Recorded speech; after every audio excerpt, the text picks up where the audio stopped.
আসসালামু আলাইকুম viewers, welcome to Najma cooking. আশা করি আপনারা আল্লাহ পাকের অশেষ রহমতে ভালোই আছেন। আপনাদের সবাইকে ঈদ মোবারক। আপনাদের সবাইকে জানাচ্ছি ঈদের অগ্রিম শুভেচ্ছা। ঈদের দিন বয়ে আনুক অনাবিল সুখ ও শান্তি। অনলাইনে গরু কিনে ফেললাম, দেখেন তো গরুটা কেমন হয়েছে, আমাকে জানাবেন কেমন হলো। আজ আমি হাজির হয়ে গেলাম ঈদ স্পেশাল আম ও দুধের পুডিং নিয়ে। প্রথমে আমি একটি প্যান নিয়ে নিলাম। প্যানে আমি 2 কাপ ব্লেন্ডার করা আমের কাঁদ নিয়ে নিলাম।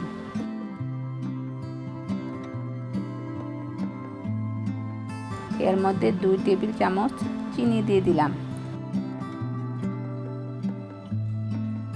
2 কাপ আমের কাদের জন্য 2 চা চামচ আগার আগার পাউডার দিয়ে দিলাম। এখন এগুলো ভালোভাবে মিশিয়ে নিব।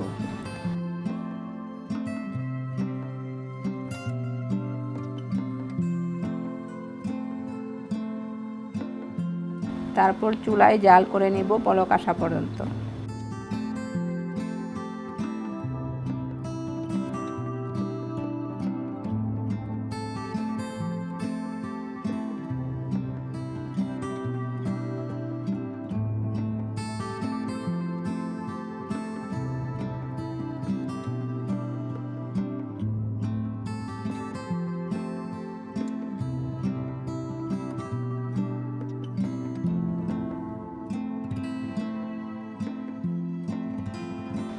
বলক আসলে সাথে সাথে নামিয়ে আমি যে গ্লাস নিয়ে নিচ্ছি এর মধ্যে ঢেলে দিব।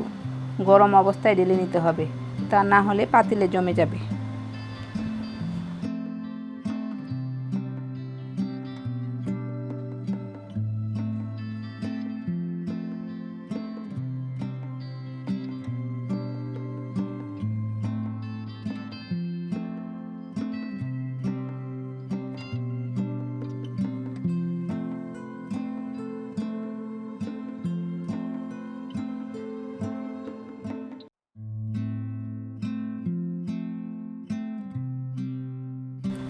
তারপর প্যানটা পরিষ্কার করে নিলাম।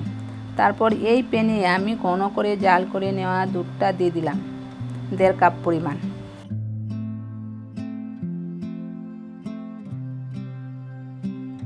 আর দিয়ে দিলাম 1/2 কাপ পরিমাণ কনডেন্স মিল্ক।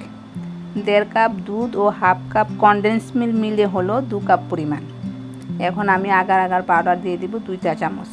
1 কাপ দুধের জন্য 1 চা চামচ আগার আগার পাউডার ব্যবহার করতে হবে। মেজারমেন্ট ঠিক রাখতে হবে। এখন আমি ভালোভাবে মিক্স করে নিব। তারপর চুলায় জাল করে নিব বলক আসা পর্যন্ত।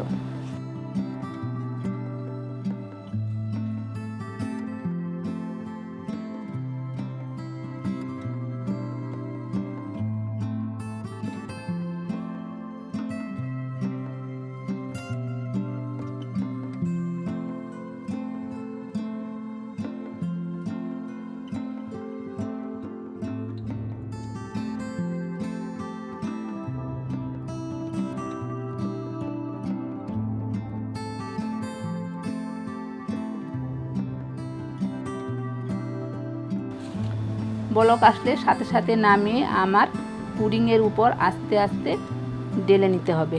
তারপর 20 থেকে 25 মিনিট আমি ফ্যানের নিচে রেখে দিব ঠান্ডা হওয়ার জন্য। ঠান্ডা হয়ে গেলে পরিবেশন করে দেখাবো।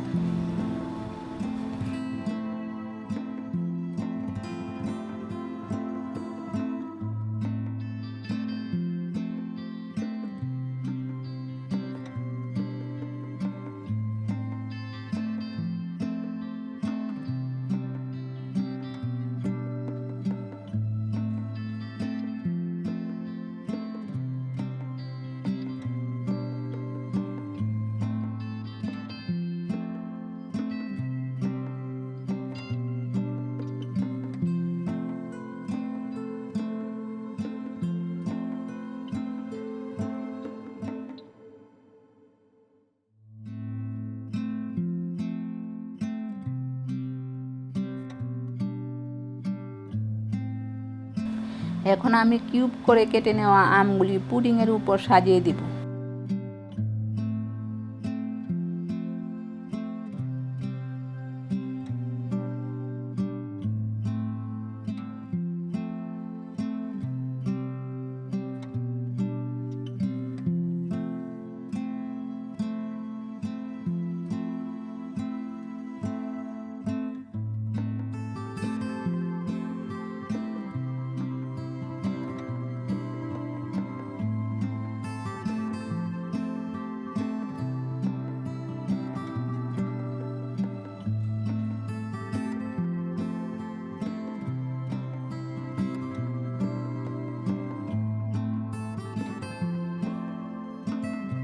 দেখুন তো কত সুন্দর হয়েছে পুডিং, খেতেও অনেক মজাদার হয়েছে। আপনারা ঈদের আগের দিন এই পুডিং বানিয়ে ফ্রিজে রেখে দিতে পারেন, সকালে অতিথি আপ্যায়নে পরিবেশন করে চমকে দিতে পারেন। আজ এ পর্যন্তই। আপনাদের সবার ঈদটা ভালোভাবে কাটুক দোয়া করি। আল্লাহ হাফেজ।